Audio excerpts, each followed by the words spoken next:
xafiiska horumarinta xoolo-dhaqatada deegaanka ayaa 4 kooxood oo isugu jirta dhakhaatiir iyo xirfadlayaasha caafimaadka xoolaha u kala diray degmooyinka hoos yimaada 4 gobol oo kamid ah gobolada deegaanka gaar ahaan kuwa xiga dhanka xuduudaha.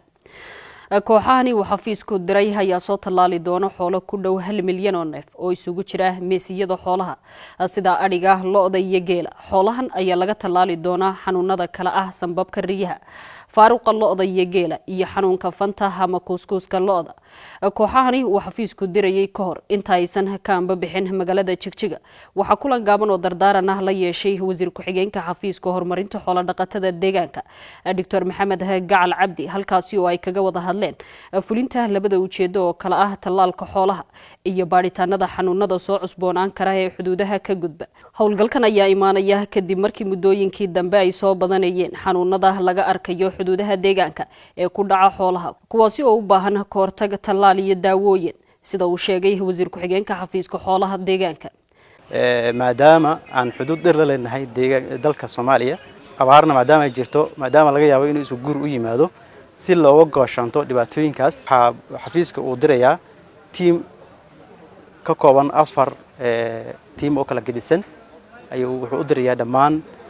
degmooyinka ama gobolada ku yaala xuduudaha si ay u tallaalaan cudurro marka ayada la soo ribadreeyay oo ah cudurrada transboundary disease-ka ama isaga gudbo xuduudaha isaga gudbo si ay tallaal ugu sameeyaan oo ugu gaashaamano in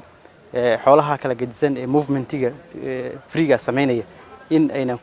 keenin cudurro deegaankeena gudihiisa ay keenin. sidoo kale xafiiska mashaariicda uu fuliyo waxaa kamid ah mashaariicda biyaha oo kala ceelal dheer in la qodo oo kala waxaa jirtay marka xafiiska mashaariic badan oo biyaha uu fuliyay maadaama abaara ay jiraan. projectyada xafiiska uu fuliyay functionality-goodii in la soo ogaado kadibna haddii caqabado ka jiraan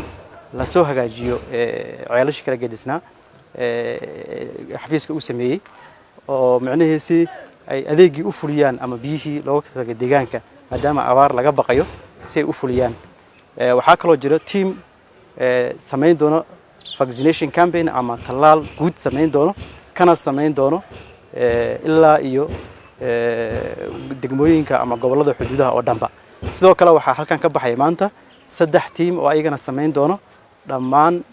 baaritaan ku sameyn doono cudurrada jiro si micnihii markay soo laabtaan oo baaritaanka keenaan sambalka la baaro natiijada ka soo baxdo loo sameeyo jawaab celin guud oo markaa ku salaysan natiijo xaqiiqa oo laboratory